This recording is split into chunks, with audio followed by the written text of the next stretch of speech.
আমার সাথে চিরদিনই এই স্ক্যামটা হয়। যখনই বৃষ্টি পড়ছে থেকে খিচুড়ি বানাই তখনই ঠিক খাওয়ার সময় রোদ উঠে যায়। নিম্নচাপের জেরে গত কয়েকদিন ধরে বেশ বৃষ্টি পড়ছে, তাই দুপুরবেলা ভাবলাম যে খিচুড়ি বানাই। তবে হ্যাঁ, আজকে দুপুরবেলা রোদ ওঠেনি ঠিকই, তবে বৃষ্টিটাও ছিল না। আচ্ছা, বৃষ্টি হলেই বাঙালিরা খিচুড়ি কেন খায় বলুন তো? কারণটা আমার তো জানা নেই, যদি আপনার জানা থাকে অবশ্যই জানাবেন। আজকে বানাচ্ছি মুগ ডালের খিচুড়ি। নিয়েছি হাফ কাপ মুগ ডাল। মুগ ডালটা একদম শুকনো খোলায় হালকা করে ভেজে নিয়েছি। সাধারণত মুগ ডাল দিয়ে যখন খিচুড়ি বানানো হয় তখন মুগ ডালটাকে বেশ কড়া করে ভেজে ভালো করে ধুয়ে তারপর সেটাকে আলাদা করে আগে থেকে সিদ্ধ করে নেওয়া হয়, কিন্তু আমি আজকে একটু অন্যরকম করে করছি। আমি এই মুগ ডালটাকে একটু হালকা করে ভেজেছি, এবার এটাকে ধুয়ে রাখছি। এবার এটাকে 2-3 বার জল পাল্টে ভালো করে ধুয়ে নিয়ে একটা পাশে সরিয়ে রাখছি, যাতে এটা জলে ভিজে কিছুটা নরম হয়ে যায়। আচ্ছা, খিচুড়ির কি ইতিহাস জানেন কি? মেগাস্তিনিস থেকে আকবর, জাহাঙ্গীর থেকে জগন্নাথ, সবাই কিন্তু খিচুড়ির এই স্বাদ আস্বাদন করেছে। আর তাই জন্যই বোধহয় জগন্নাথ দেবের মহাপ্রসাদে খিচুড়িরও অবস্থান রয়েছে। ডালটা ধুয়ে পাশে সরিয়ে রেখেছি। এবার নিয়ে নিচ্ছি গোবিন্দভোগ চাল। আমি আধ কাপ গোবিন্দভোগ চাল নিয়েছি। এটাকেও খুব ভালো করে ধুয়ে একটা পাশে সরিয়ে রাখছি। বাংলার শব্দকোষের মতে খিচুড়ি শব্দটা এসেছে আসলে খেচর থেকে, আর পরবর্তীকালে এটাই লোকমুখে পরিবর্তিত হয়ে খিচুড়ি শব্দটা তৈরি হয়েছে। এবারে চলুন খিচুড়িটা রান্না করে ফেলা যাক।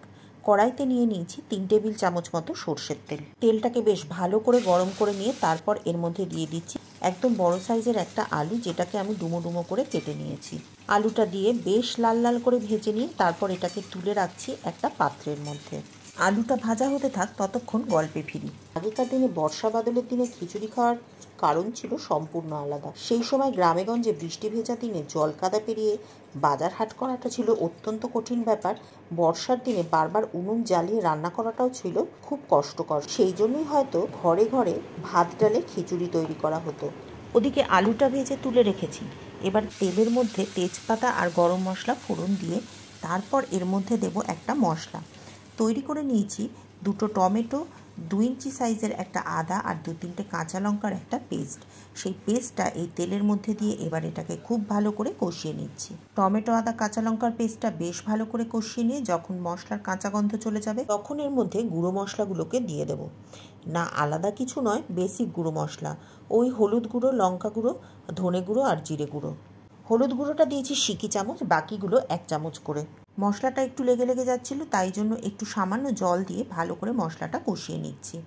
জল শুকিয়ে সমস্ত মশলাটা ভালো করে কষে গিয়ে যখন মশলা থেকে তেল ছাড়তে শুরু করবে তখন এর মধ্যে দিয়ে দেব আগে থেকে ভেজে রাখা আলুগুলো। আলুগুলো দিয়ে আবারও মশলার সাথে বেশ করে কষিয়ে নিতে হবে। যেহেতু আলুগুলো একটু বড় বড় করে কেটেছি, তাই খিচুড়ির সময় যাতে ভালো করে সিদ্ধ হয়ে যায় সেই জন্য মশলার সাথেও একটু কষিয়ে নিচ্ছি। এতে আলুগুলো অনেকটাই সিদ্ধ হয়ে আসবে। আলুগুলো দিয়ে মশলার সাথে মিনিট 5 কষিয়ে নেওয়ার পর তারপর এর মধ্যে দিয়ে দেব আগে থেকে ধুয়ে ভিজিয়ে রাখা ডালটা। ডালটা দিয়ে আবারও মশলার সাথে বেশ করে কষিয়ে নিতে হবে। এই সময় ডালটা দিয়ে যত ভালো করে কষানো হবে খিচুড়ির স্বাদটা কিন্তু তত বেশি ভালো হবে। আগুনের ফ্লেমটা কম রাখবেন, নাহলে কিন্তু ডাল দেওয়ার পর তলা থেকে সব লেগে যাবে। যেহেতু মুগ ডাল খুব তাড়াতাড়ি ময়েশ্চার টেনে নেয়, সেই জন্য এই সময় আগুনের ফ্লেমটা কম রাখবেন। মুগ ডালটা দিয়ে আরও মিনিট 2-3 কষিয়ে নেওয়ার পর তারপরে দেব ভিজিয়ে রাখা চালটা। চালটা দিয়ে আবারও কষিয়ে নিতে হবে খুব ভালো করে। চালটা যখন ভাজা হয়ে সাদা সাদা হয়ে আসবে তখন এর মধ্যে দিয়ে দেব পরিমাণ মতো গরম জল। হ্যাঁ, খিচুড়িতে এই সময় জলটা গরম জল দেবেন, তাহলে খিচুড়িটা খুব তাড়াতাড়ি সিদ্ধ হয়ে যাবে আর এর স্বাদটাও হবে খুব ভালো। জল দিয়ে এবার এর মধ্যে দিয়ে দেব স্বাদ মতো নুন। মুগ ডালের খিচুড়িতে জলের পরিমাণটা একটু বেশি লাগে, কারণ মুগ ডাল খুব তাড়াতাড়ি জল টেনে নেয়। তবে যদি আপনি খুব শুকনো শুকনো খিচুড়ি খেতে পছন্দ করেন তাহলে খুব একটা জল দেওয়ার প্রয়োজন নেই। নুন আর জলটা দিয়ে সব কিছু বেশ ভালো করে মিশিয়ে নিয়ে এবার এটাকে ফুটিয়ে নেব। মুগ ডালের খিচুড়ি সাধারণত ঝট করে তলায় একটু লেগে যাওয়ার প্রবণতা থাকে, তাই জন্য আমি আজকে কড়াইতেই এই খিচুড়িটা বানিয়েছি। আর 1 মিনিট 2 মিনিট পর পর সমানে নেড়ে চেড়ে গেছি, যাতে তলা থেকে যাতে লেগে না যায়। মিনিট 10 ফুটিয়ে নেওয়ার পর সব কিছু আরও একবার নাড়াচাড়া করে একবার চেক করে দেখে নেব যে আলুগুলো আর ডালটা সিদ্ধ হয়েছে কিনা। হ্যাঁ, দেখুন আলুগুলো খুব সুন্দরভাবে সিদ্ধ হয়ে গেছে আর ডালটাও খুব ভালোভাবে নরম হয়ে গেছে। খিচুড়িটা একদম রেডি হয়ে গেছে, তবে পুরোপুরি শেষ হয়নি। এখন লাস্টে কয়েকটা জিনিস দেব। এবার এর মধ্যে দিয়ে দেব কয়েকটা চেরা কাঁচা লঙ্কা, সাথে দেব 1/4 কাপ মতো মটরশুঁটি। আমি এখানে ফ্রোজেন মটর ব্যবহার করেছি বলে একদম শেষে দিলাম। ফ্রোজেন মটর যদি আগে থেকে দিয়ে দিতাম তাহলে মটরশুঁটির এই যে উজ্জ্বল সবুজ রঙটা, এই রঙটা কিন্তু একদম নষ্ট হয়ে যেত।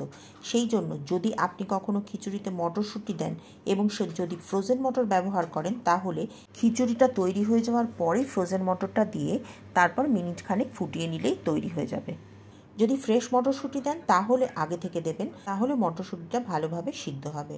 এবার একদম শেষে এর মধ্যে দিয়ে দেবো 2 চামচ চিনি আর 1 চামচ গরম মশলার গুঁড়ো। মুগ ডালের খিচুড়ি একটু মিষ্টি মিষ্টি হলে খেতে বেশ ভালো লাগে, তবে আপনি যদি চান তাহলে চিনিটা স্কিপ করতেই পারেন। আজকের ভিডিওটা শুরু করেছিলাম একটা প্রশ্ন দিয়ে। বর্ষার দিন আসলেই বাঙালিদের মন খিচুড়ির জন্য ব্যাকুল কেন হয়ে ওঠে? সঠিক কারণ আমার ঠিক জানা নেই, তবে একটা বৈজ্ঞানিক ব্যাখ্যা দেওয়া যেতেই পারে।